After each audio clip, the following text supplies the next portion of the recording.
When you deploy your application created in Flash, sometimes the text in the text field will not render properly because the person viewing that text does not have the same font installed on their computer. One of the ways to overcome that design barrier is to embed a font inside of your Swift file so that regardless of whether your user has that font, they will still see the design you intended when they view your application. So on the stage here, I have some text that I rotated using the settings in the Properties panel, and I'm going to embed this font since I'm using Adobe Caslon Pro. It's safe to assume that not everybody has Adobe Caslon Pro, so this is a good candidate for a font to embed.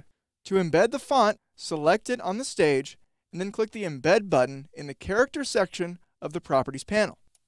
This opens up the Font Embedding window. In the Font Embedding window, I can add a name for a font that I want to embed. The default name is going to be Font 1, which doesn't really tell me what font this is. So here I like to use names that describe the font I'm using rather than something like headline font or title font. So I'm going to type Adobe Caslon, semi-bold.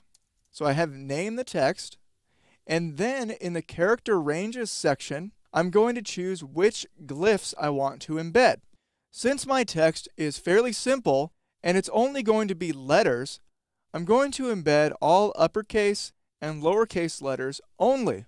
I'm not going to check the boxes to embed numerals, punctuation, and I'm certainly not going to check the all box because that will embed all the characters, and you can see that 341 glyphs, whereas I have 53 estimated glyphs if I just embed the uppercase and lowercase letters. What that really means is that vector outlines are being embedded into my Swift file, and so the less glyphs I embed, the lower my file size, the faster the application loads, etc. So you want to embed as few as possible, but you want to make sure that you cover everything you're actually going to use in that text field.